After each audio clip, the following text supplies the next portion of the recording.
difference, one cup at a time. Yeah, this is tea time. Yeah, making a difference, one cup at a time. So be sure to grab your tea, grab a seat, and tune in to Miss Liz. Tea time, making a difference, one cup at a time. Tea time, yeah. Tea time, time.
Well, welcome, and good evening. It is the final tea time of this Thursday, and I am joined with Ryan Joseph Kopyar. So he's going to be talking about pain to purpose. So we're going to really enjoy a really good, strong cup of tea to finish off tonight's Thursday.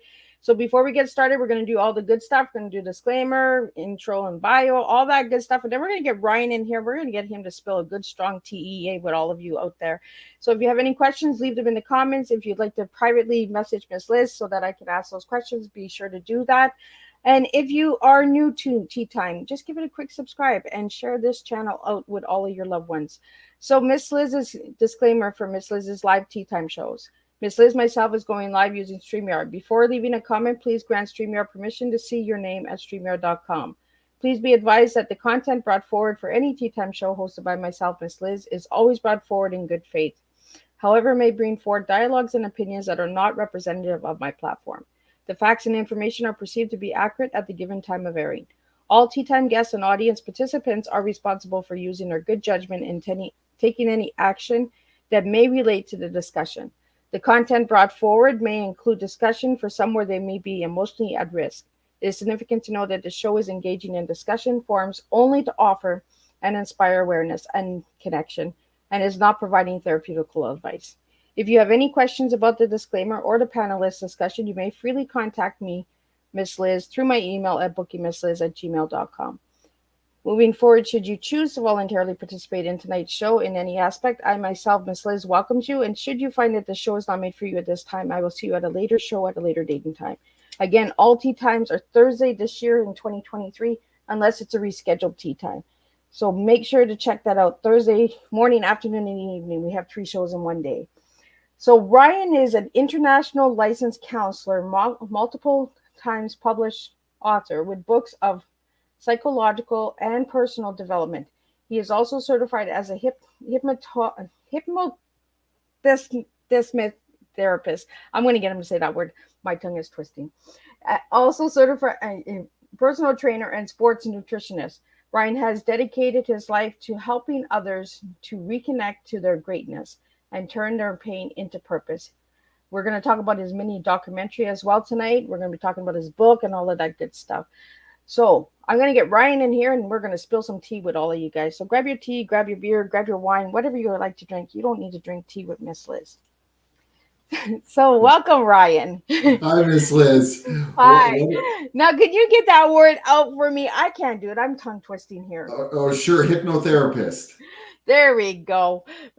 My tongue is, I guess my tongue is just tired or it just needs another sip of tea or a little stronger tea. So Ryan, how did it all start? Let's get right from the nitty gritty, like little boy to big boy. Okay. Well, it's great to be with you. I love your intro. That music and the vibe and the energy really had me amped up. So I appreciate that intro. I could tell you took a lot of time. So I love that. I guess maybe we can start from the beginning. So I was experienced a tragedy very early on in my life. I look at that tragedy as happening for me and not to me, and we'll unpack a little bit more about that. But shortly before my third birthday and a few days after Christmas, shortly before my third birthday, my mother was working as a secretary at a law firm, and she was 8 months pregnant with my sister Megan. There was an individual that came in to commit a robbery. My mom was there. She was working late, and she was raped and killed in the process of this individual committing the burglary. And so there was little Ryan and his father, whose mother never came home, wife never came home, little sister, little daughter that never came home that night. And it took me almost 3 decades. We talk about big Ryan. It took me almost 3 decades, and I was a big Ryan for a long time before I really leaned into that pain and really experienced that grief and processed it. And that eventually led me to what I do today as an internationally licensed counselor, helping people turn their pain into purpose. So that statement, pain into purpose, what does that stand for you?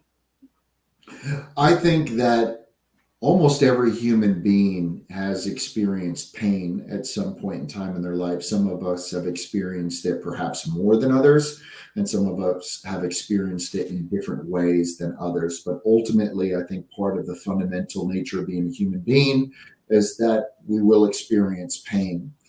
I believe that there is tremendous power in pain. I believe that some of our greatest gifts and abilities are wrapped up inside of that pain. And it takes a lot of courage to lean into that pain and to explore it and to get into that power.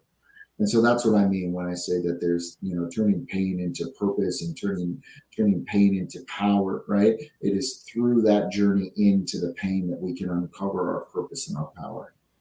Well, and I always say it all the time with my story too.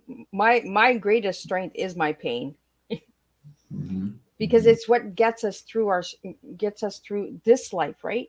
Because we needed that pain in the past in order to be who we are today, to help the people that we help today. You know, that at the time we were probably like, "Hey, what the heck is going on? Like this shouldn't have happened to me."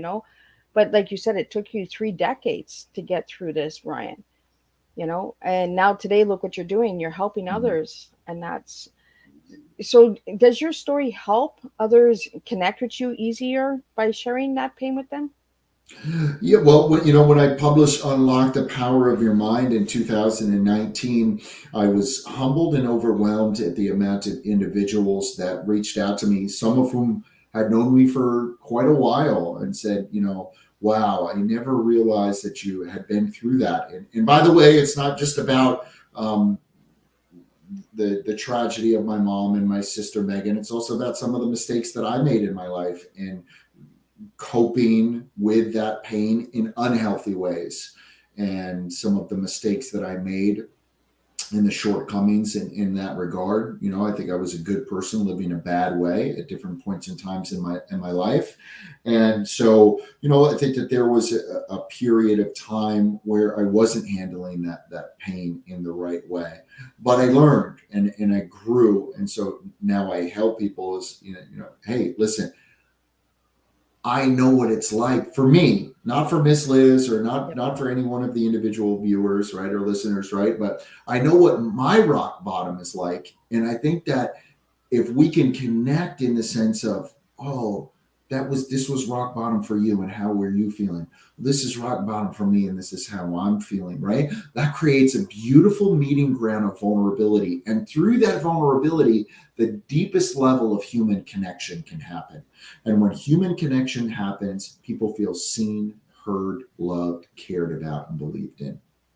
Yeah, because I seen something on your Facebook. I think you posted it on March 7th about humanity is awakening, and I was like, Oh boy, am I going to have some fun with Ryan, because I'm a big humanitarian and I believe that there is a huge awakening coming.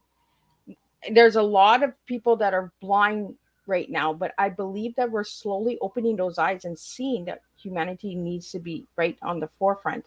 And I think stories like yours and mine, Ryan, open those doors, because we're showing the rawness of ourselves and we're bringing good connection for people to say, you know what, holy cow, they went through this, but look where they are now. It Yes. gets them out of that victim mode. It gets them out of the blame game. And it says, you know what? They had it hard. I can do this. I can push forward. So what 3 tips do you always give to your, you don't call them clients. We said that individuals. What 3 tips do you give your individuals to stay strong? Yeah, that's a great question. Primarily, I think the first thing is for anybody that's out there that's experiencing pain or they're in their low moment, right, is to know you are not alone. You're not alone. Okay.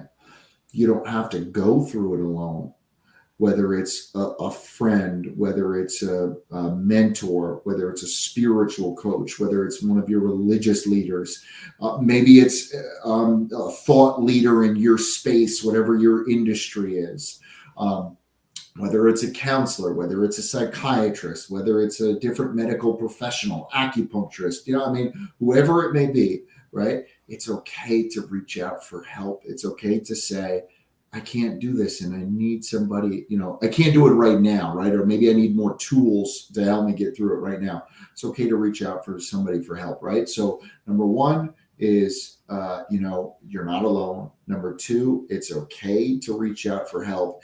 And then the last thing that I say to people is that healing is not a linear process.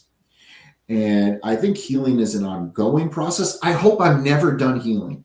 Me too, because when I hear I'm healed, I'm like, I'm running. Because I believe healing is a life job. Like, we have gone through hard things. You have gone through hard things. You can't expect 30 days of a center and you're all healed. That's just a little touch of it. That's just a little piece that puts that masterpiece back together. So when I hear I'm healed, I'm like, oh, I'm not sure about this. I gotta go. Yeah. Yeah. So beautifully said. Absolutely. So when you wrote your book, Ryan, what was the hardest process of writing your book? I think the context in which I was writing it. So I share, in 2018, I kind of had the triple whammy of, I will say, my second lowest of low, right? So I had a marriage that was basically called off at the last minute, the day of the rehearsal dinner. Lost my job. I left my job prior to going to get married, and then shortly thereafter started a new job when I was supposed to be coming back from my honeymoon. Had started the new job, the honeymoon, which I never went on, obviously, and then started a new job. So then lost that job subsequently, right? So you're talking about there's a huge kind of curveball in relation to my professional career. Then I was involved in a serious car accident, hit from behind while I'm stopped at a red light, SUV going about 30 to 40 miles an hour. I'm all banged up. PTSD from the car accident, which I would later come to understand was exacerbated by the trauma that I experienced earlier on in my life. Shoulders all banged up, whole bunch of herniated discs up and down my spine.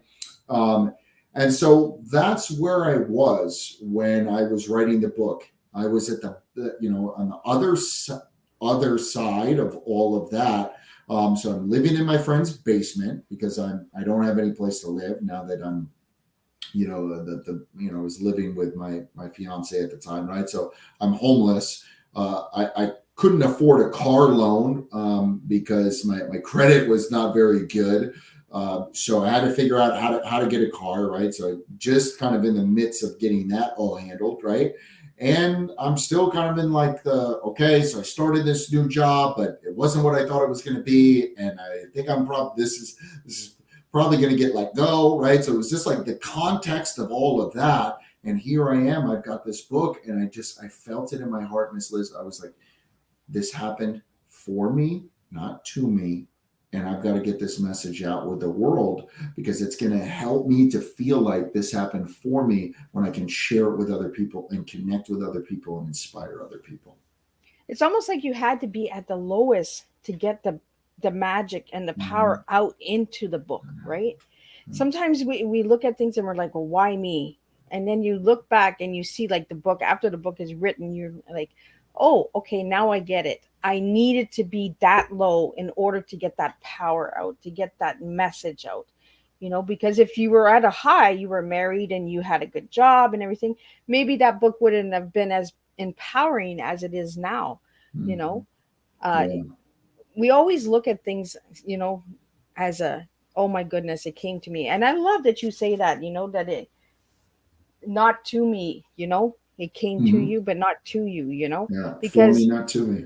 yeah, I really like that statement, Ryan, because it's a really empowering statement of, as a trauma survivor and as somebody who has gone through so much pain and suffering, you still have that positive outlook in life, So how did you get there? Well, maybe we could talk about it, the many mistakes or maybe things that I had done that I wasn't proud of, that was a part of my journey. And that was, I didn't realize it, Miss Liz, but I was dealing with a tremendous amount of grief ever since, like I said, that little 3-year-old, almost 3-year-old Ryan, his mother never came home. No 3-year-old has a conscious understanding of that, right? My mom was killed, right? I'm sure I must have been rubbing on my mom's belly and, oh, are you so excited? You're going to be a big brother, right? So all of that, though, was experienced in the subconscious mind. And so all of that was there with me for all of this time. And I didn't realize it. And I didn't realize that with the drugs and the alcohol and the partying and all of that, is that I was suppressing that pain down. Here I was on the outside. I had all of these accomplishments, right? I was making 6 figures. I was second in line to be nominated VP of one of the largest fitness clubs, the largest fitness club in the United States at the time, right? And so like from the outside, everything was going great, but on the inside, I was falling apart, and I didn't even really realize it. I didn't realize, what I was doing. So that eventually led me to getting arrested. I was arrested by the DEA and spent a night in jail. And I think that night in jail there was a part of me that died. And there was another part of me that was reborn. And I think that I think that was the catalyst. That was kind of the initial part of the rebirth, where I was able to figure out, okay, what is it that you want to be, man? Who is it that you want to be? Are you proud of this version of you? Are you making your mom proud of you? Are you making your sister proud of you?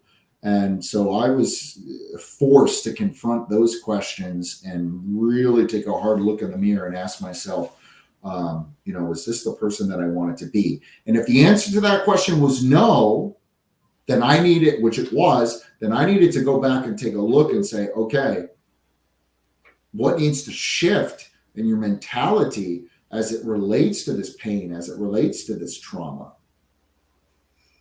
So, Ryan, we have a question here. We have a gentleman here. He's 46 years old, and he wants to know, as a young boy, was it hard to talk about your grief? That is a great question. I will say this. And because I was so young when this happened, I don't think that I have a conscious memory enough to be able to tell you, where I was at mentally and emotionally as a very young boy. But I will say this. I got my butt kicked playing hockey in Canada, and my dad said, "Did you like that, son?" And I said, "No." And he goes, "Well, you're coming to the gym with me, right?" And so my dad and I worked out together. First, we started out in the basement, and then we went to the gym. And I loved that time so much. And I remember exactly where I was at American Family Fitness Center in Vestal, New York. And I remember working out with my dad, and he was darn near in tears. I could just tell it took so much. And Miss Liz, I can take myself back there in my mind immediately. And my dad said, son, if you ever have any questions about your mom, or you ever want to, talk about her or whatever, you just let me know. And I remember I felt his pain as he was saying that to me. And I remember saying, okay, Dad, okay, yeah, but I didn't. So I guess to answer that gentleman's question, it was very difficult, and no, I didn't feel comfortable, or maybe have the tools to process that. And that wasn't on my dad. I don't say that to blaming my father. He was doing the best that he could, and I was doing the best that I could at the time, right? And I don't know if either of us were maybe at a point where we were ready to process that. And that, again, that's why I say grief and healing is not a linear process. Yep. And nobody else's timetable, nobody else gets to put their timetable on us, right? It's an individual journey. We get to walk in our own pace. Now, do you feel that by your dad making that statement to you, Ryan, was that maybe his way of saying, let's talk about your mom? I miss your mom. Maybe it was his way of saying, hey, we can talk about her, Yeah, that's a great question. I think that was his way of loving me and supporting me in the very best way that he could. I will say this, and I say this with no judgment and nothing but love to my father and my stepmom. There was not a single picture of my mother growing up in my house. None. It was as if, at least in that respect, pictures and different things of that nature. They would always, encourage me to spend time with my mom's family and my aunt, my grandma and grandpa, right? So, but as it relates to different things around the house, there was nothing. And so in many ways, I think that was challenging for me as a little kid, right? It's kind of, hey, where do I fit in here? And I speak about that in my book. It's like, where I know what it's like to not really quite feel like you fit in, right? To be a part of three families. So Ryan, how did you get the title of your book? I believe that our mind, and particularly our subconscious, there's two parts to the mind, the conscious mind and the subconscious mind. I believe that in our subconscious mind, we have tremendous power, tremendous access to information. And so when I say unlock the power of your mind, what I mean is helping people to get a better understanding of the conscious and the subconscious mind, and how when we link those two up in harmony, and we know how to tap into them, we can accomplish whatever it is that we want to accomplish in this world. Yeah, because your book is called what, Ryan? Unlock the Power of Your Mind. So do you see a key that you're unlocking by writing this book? Mm-hmm. Yeah, I hope it's the key to helping other people to unlock the power of their mind, and to get a better understanding of, hey, the mind works for us. We don't work for the mind. Yeah. But when we experience pain and trauma, it can often get the mind to work, make us feel like we're working for the mind, because it's always in the state of trauma. It's always in the state of chaos. We can't function optimally when we're functioning in a state of chaos, especially at a subconscious level, because we're not even aware that we're operating from it. And I like that you're bringing all of these good tools to the table, and the audience is just like, wow, we're getting a lot of wows, and thank you, Ryan. And they really like the engagement between me and you. So, nice. Miss Liz always keeps her guests just moving along.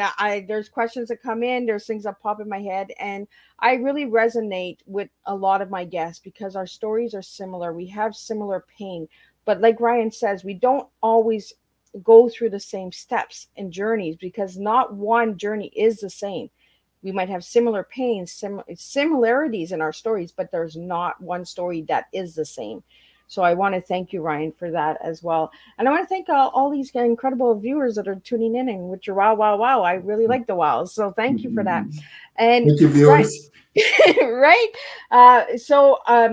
A lot of the comments come into Miss Liz because we got bots and trolls that try to get into Miss Liz's little wormhole here, and I don't play that game. So Miss Liz got that on guard. So Ryan, I want to get into your tea. If I ask you what your tea is, what 3 words would you give me tonight? Mm-hmm. Tenacious, energetic, very energetic, and aware. I would say aware, self-aware. Now, why those words? Tenacious.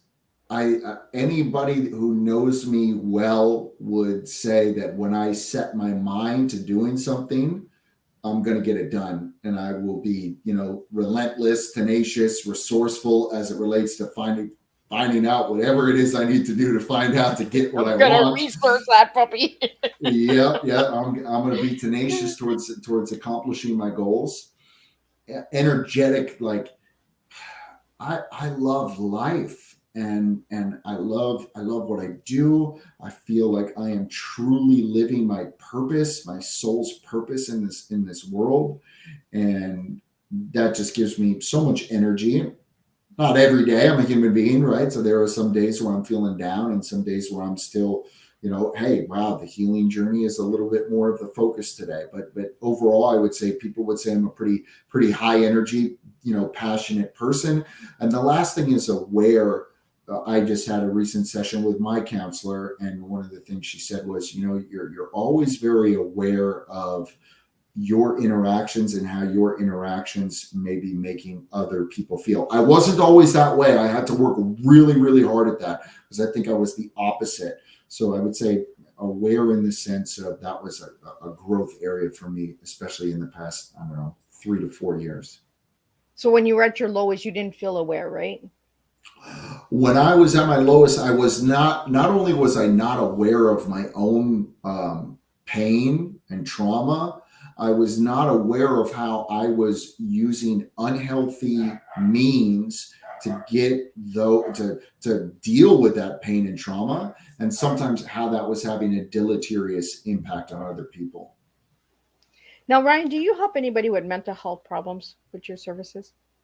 Yeah. So in the state of Oregon, I'm a professional counselor associate. In the state of Washington, I'm a licensed mental health counselor associate. And in the province of British Columbia, I'm a registered clinical counselor.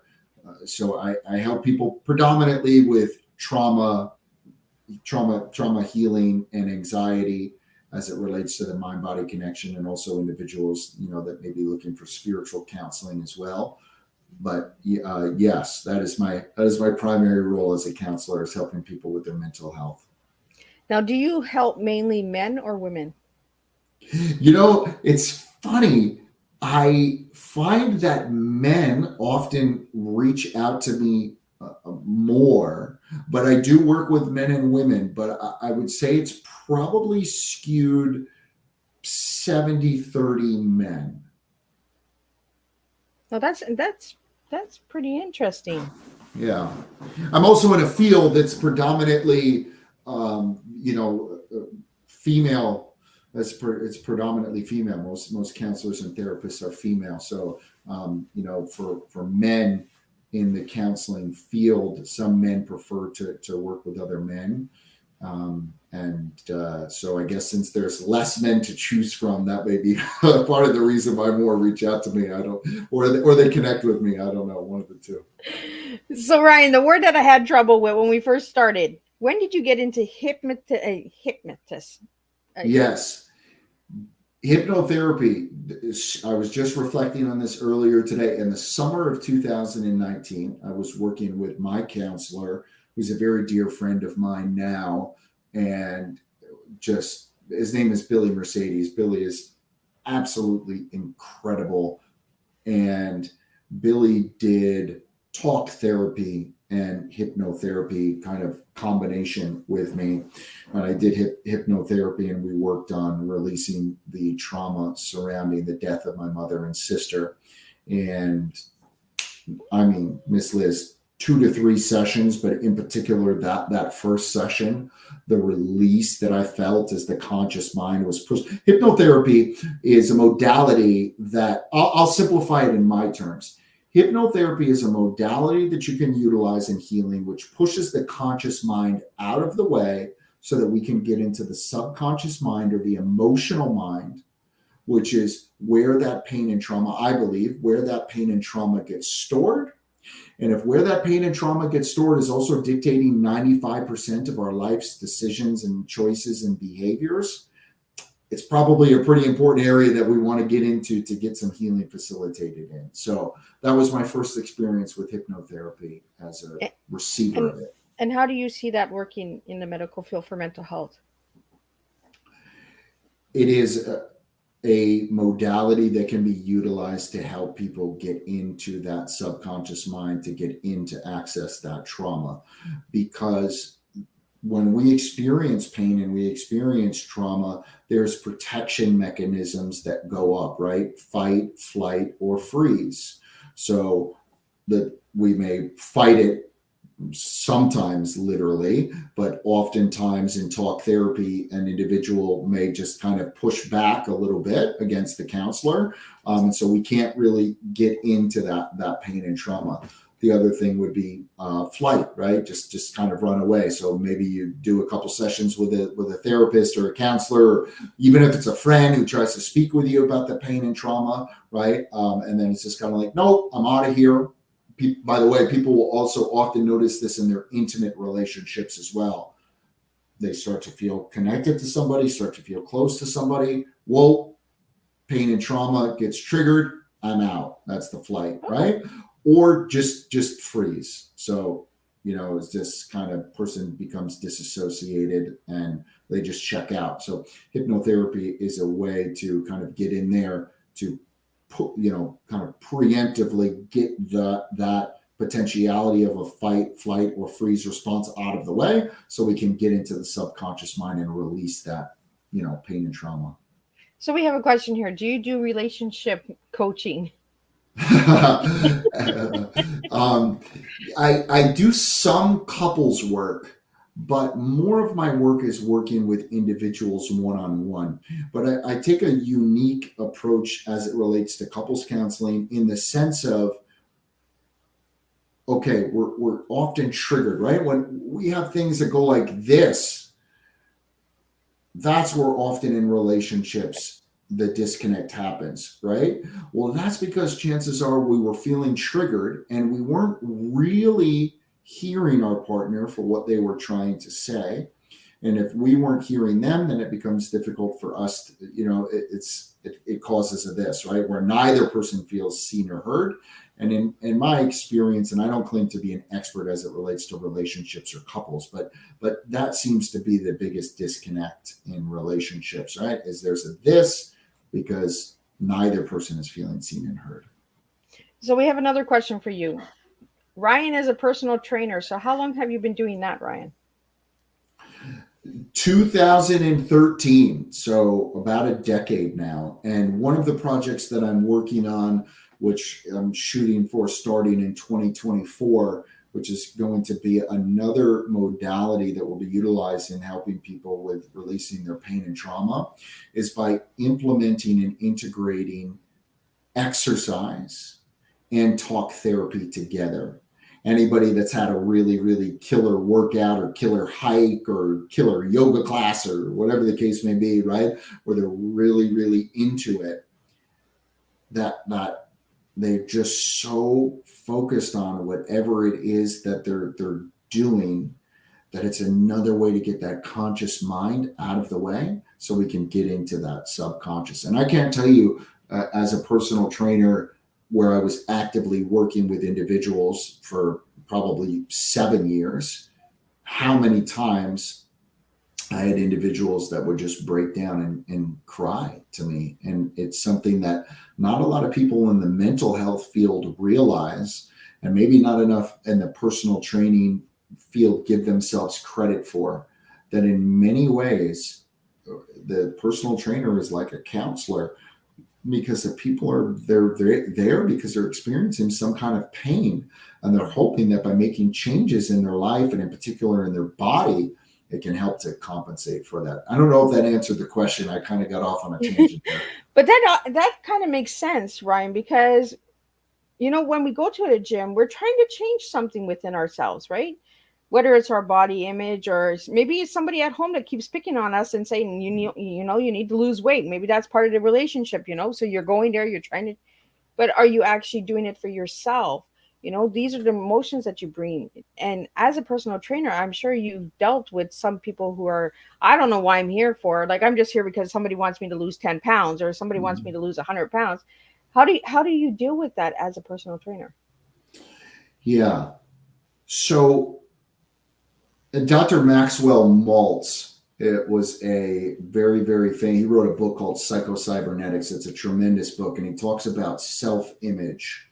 And I'll tie mental health and the personal training question in here together. So Dr. Maltz opines that there is two images that people have of themselves. One is an internal self-image, right? And the other is the image as it relates to the outside world. So he was a plastic surgeon. He would make different changes to people's physical appearance. And he would notice some people afterwards, they were so happy. They were so jovial. It was like, oh my God, I feel like this new person.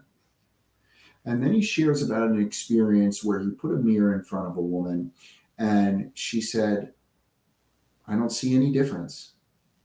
Wow. And she was upset with him. What did I pay you for? I don't see any difference here. And after his initial kind of feeling triggered, right? He said, wait a second, what's going on here? So he showed her a picture of herself, right? And he said, hey, look, this is where you were prior to coming to see me, and this is where you are now. And she said to him, but I don't feel any different. And so that's the subconscious mind, right? That's where that true self-image lies, right? And so as it relates to personal training, people would come, and even if they change their external self-image, right, through working out, and maybe it was a guy looking to put on some lean muscle, or a guy looking to lose some body fat, whatever the goal was, right? They may change their external self-image. But if they change their internal self-image, those are the individuals that got results and kept the results. Hopefully that answers your question. Well, thank you so much, Ryan, for that. And thank you for the questions that are coming in, because without the awareness, without this open conversation and discussion, we can't help other people, and we're just giving tools and tips, but the work has to be done from within yourself. It's like Ryan said, there's no limit for anybody. Like, all of our stories are different. All of our healing is different. There's no time limit. So if somebody's putting a time limit on your healing, get rid of that person right away. Like, that's number one. Get rid of that person, because I feel, as somebody who lives with grief, Ryan, myself, and you living with grief, if somebody would say, okay, stop grieving that person, I'd be like, how dare you? Like, how dare you put that on me? Put that bearer on me? I would never ask that of you. Why are you asking that of me? And usually people want us to get over our grief really fast because it makes them uncomfortable, because they have already overcome, they've gotten to the next step. They haven't completely healed, because there's no complete healing. When Right. you live with trauma, it's a life job until the day you die, that you're dealing with, healing and that.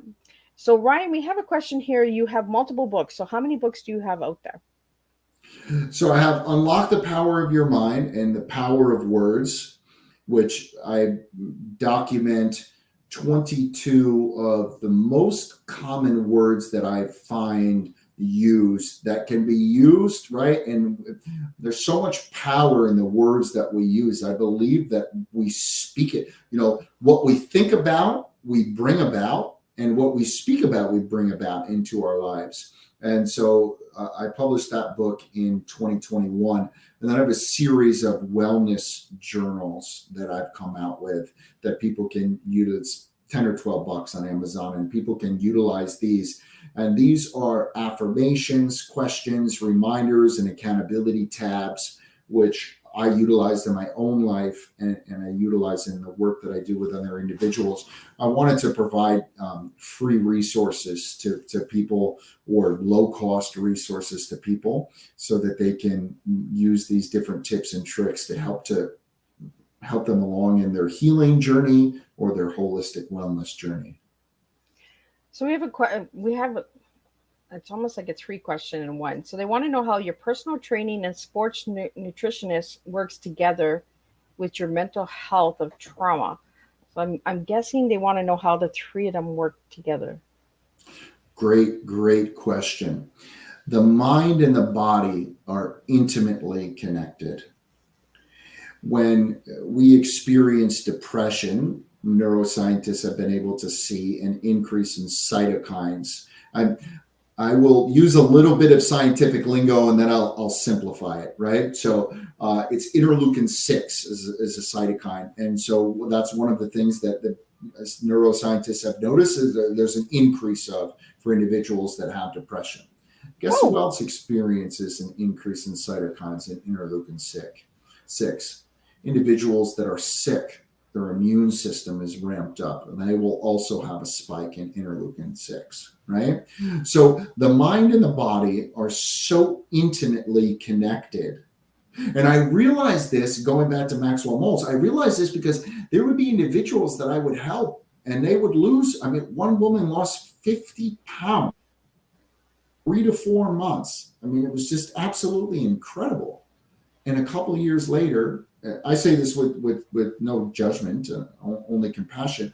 A couple of years later, she was right back to where she had been before when she first joined up to the gym. And I got to see everything in between, right? People that made tremendous progress and kept it, people that made tremendous progress and lost it, and some people that quit before they even really gave themselves an opportunity to succeed. And so I said, okay, there's gotta be something about this connection here, right? And that's in 2016 is when I got the first, what I call download, for the Mind, Body, Soul Wellness Program, or the Mind, Body, Soul approach for those of us that are spiritual soul, but for other individuals, just the mind, body, right? They're so connected.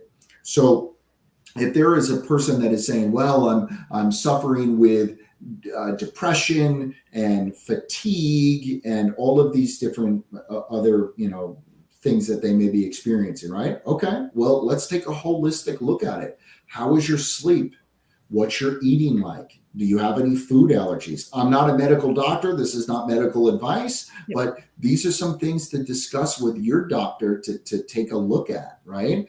And really, I work collaboratively with other healthcare providers so that we can get into this, because why take a pill for depression if it's because your vitamin D level is low because we're in the Pacific Northwest and we don't get any sunshine for a large portion of the year, right? Now you're taking a medication with potential side, and I'm not against medication, but now you're taking medication with a potential side effect, right, for depression because you feel tired when really it was because you had low vitamin D level. There may be other things that we can work on as it relates to the feelings of depression, but maybe one of the primary drivers was you had low vitamin D levels. Well, these are all things that we want to take into account if we're talking about looking at, facilitating ultimate healing. So that's a long answer to a short question. Well, and I am against medication because I was just put on medication after medication, and instead of removing me from one medication, they just increased another one. And at the point where I was no longer remembering my kids' names, I wasn't remembering myself. I was sleeping 24/7. I wake up enough just to have a glass of water and back asleep again. And I was like, this has got to stop. Like, what am I doing here? And every time I went and seen the psychiatrist was like, no, you just got to take your medicine. And I was like, I want to do more with my life than just sleep it away, and I want to be able to remember my kids, and I want to be able to say, you know what, mommy's okay, So I am against medication because I think, like you said, Ryan, we have to figure out what is causing this. Is it the decrease in sunlight? Is it your sleep habits? Is it your relationship? Is it your home environment?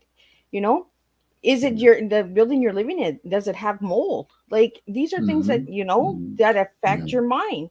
Like, these are things that people are not looking at. They're just saying, okay, well, just give me a pill. And then we're starting to enable people. And then when they don't get their medication, then they're reacting. Hey, I need my pill. No, you don't.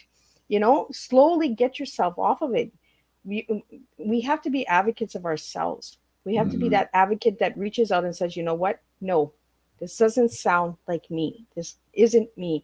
It's almost like you said with that reflection of the mirror.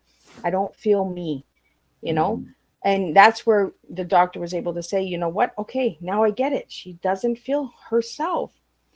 She did all this hard work. She doesn't see the improvement that she made because she didn't feel herself. So then you get down to the problem of the trauma.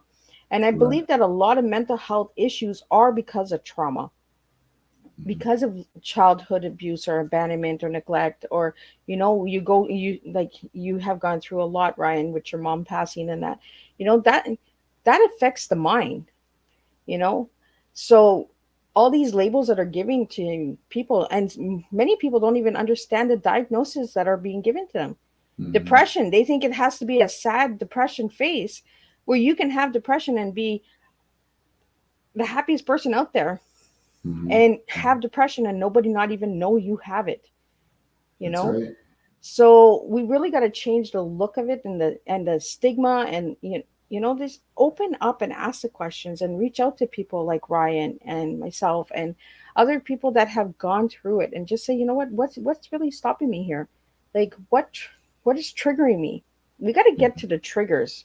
No one's working with triggers. Everyone's just working with, okay, you got this, you got that. Okay, take this. Without taking the time to understand what's triggering that person. Yeah. So, Ryan, when you work with somebody, how do you get to the core of the apple? That's a great question. And so this is why I love this conversation, Ms. Liz, because you literally took the word, it's like you set me up and you read my mind and you I did not set you up. Exactly. Yeah, you set me up perfect, right? You can't change the fruit until you change the root. And so when somebody comes to me and they're saying, oh, I've got this, I've got that, right?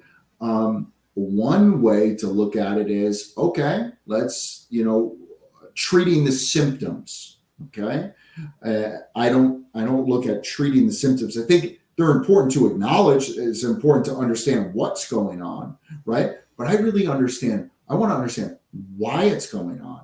So I can take all the apples, right, and give you all the cognitive behavioral therapy tools, and you can take all the things in the holistic wellness journal that I speak about, right? You can implement all those things, but all you're doing is taking apples off the apple tree and becoming frustrated that you're not getting oranges. And guess what? You're going to be stuck on that circle your entire life, because until you change the root, you can't change the fruit.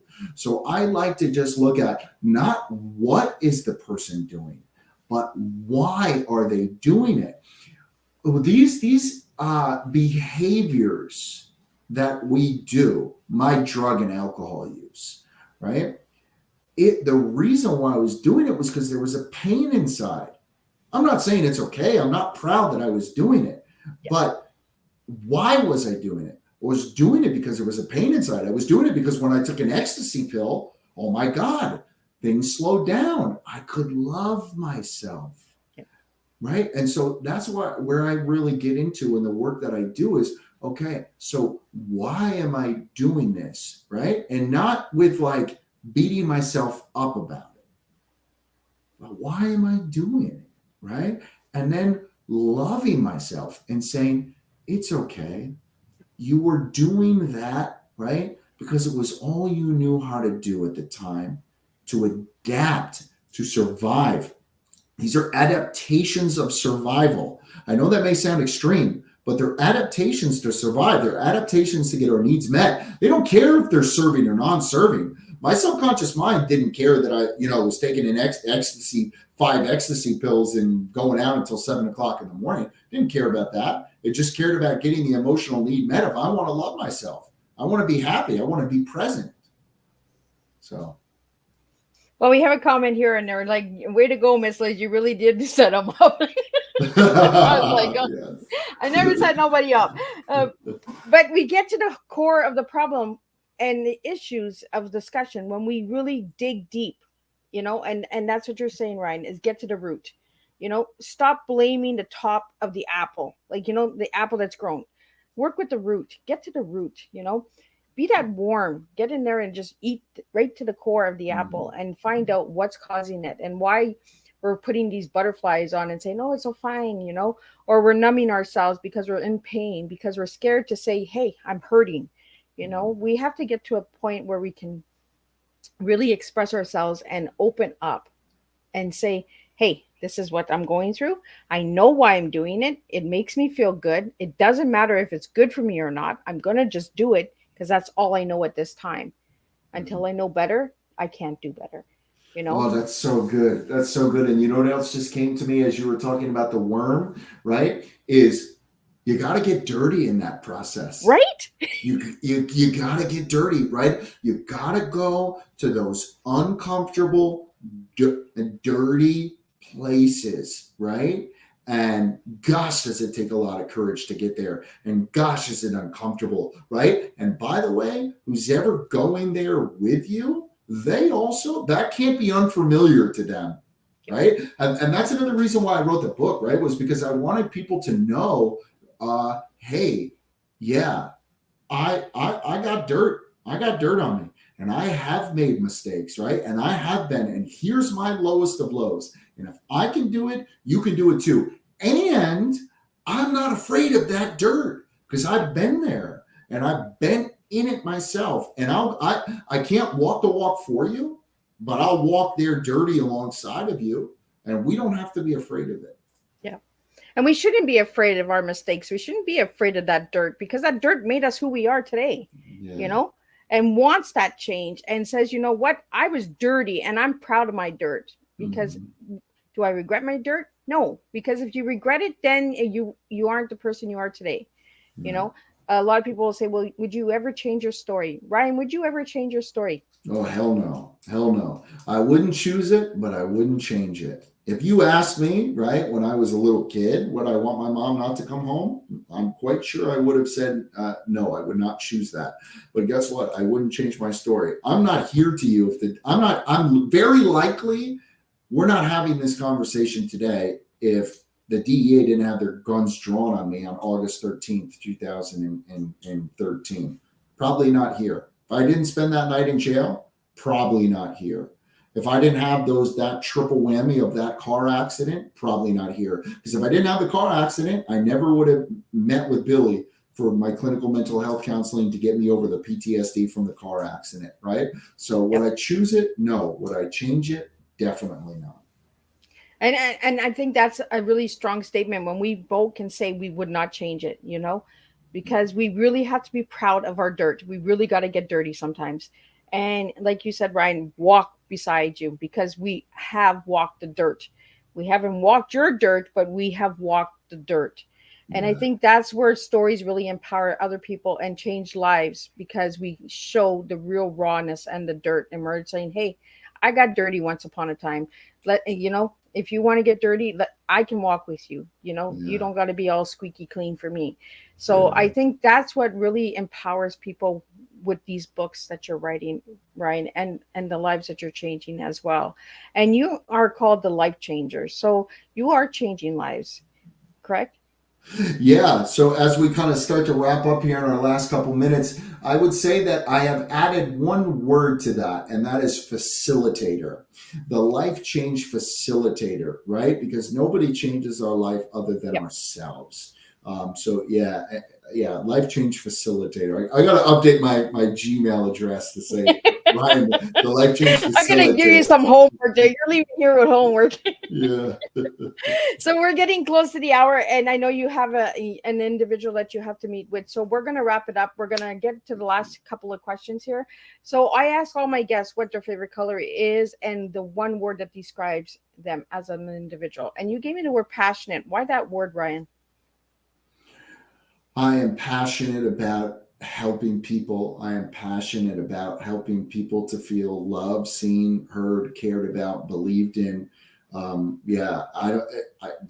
is just how I'm hardwired, is to be passionate. So yeah, I would say that's the word that describes me. And your favorite color that you gave me was baby blue. Why baby blue? That's a good question. I don't know. I've just always found that color to be very, euphoric and beautiful and peaceful and soothing to me, kind of all at the same time. I don't know why, but I do. So Ryan, if anybody wanted to reach out to you, how can they reach out to you? Yeah, Ryan at RyanKopyarHolisticHealing.com, or take a look at my website, RyanKopyarHolisticHealing.com. And how can they get your book? Amazon.com, Unlock the Power of Your Mind. Awesome. And any final words before we wrap up so you can get to your individual? Yes. To anybody out there that is feeling that they're at their low, feeling that, boy, I just don't know if I have the strength to, push forward, or how am I going to get through this? Whether that's an emotional, something going on with their emotions, whether that's a family member or an intimate relationship, or finances, or physical pain or struggle, whatever it may be. Healing is possible for you. Look at Miss Liz. Look at me. There was a moment, I don't want to speak for you, Miss Liz, but there was a moment in time in my life where I don't know if I believed fully that it was possible. That's okay.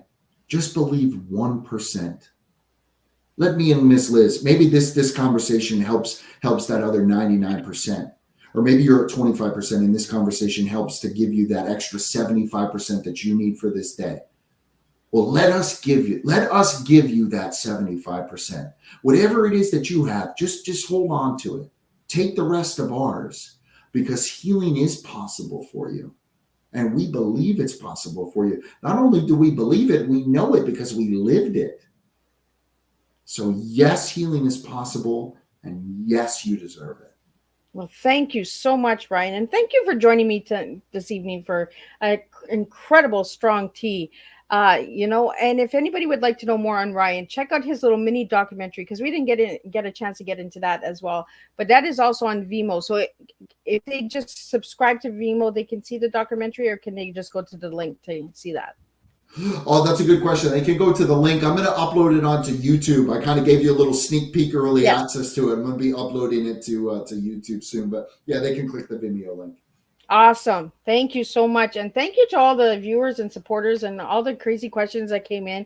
And no, I did not set up Ryan again. Someone, this is how I do it. I just push my guests and spill their tea. So I just spill and make a big old mess. So I'm sure Ryan's okay. I'm sure I haven't offended you, Ryan, by getting you to spill your tea. So again, thank you so much for joining me. Yeah, thank you, Miss Liz. Really appreciate it. And thank you all to the viewers and the listeners. That was awesome. Seemed like a pretty engaging show.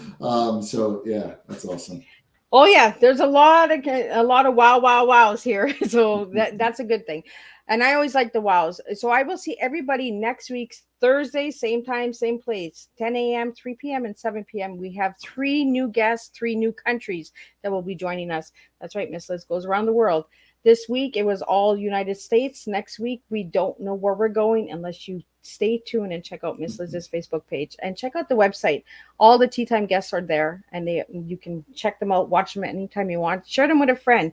These Tea Times are to make awareness out there. So if this Tea Time has affected you and brought you some good pointers and good tips, and if you feel like Miss Liz set Ryan up and you're cheering me on, share the Tea Time. So again, Ryan, thank you for an amazing Tea Time together. Thank you to the audience. Thank you to all the supporters of Tea Time. And I will see everybody next Thursday for a new month. That's right. We're done March. So we're going into April.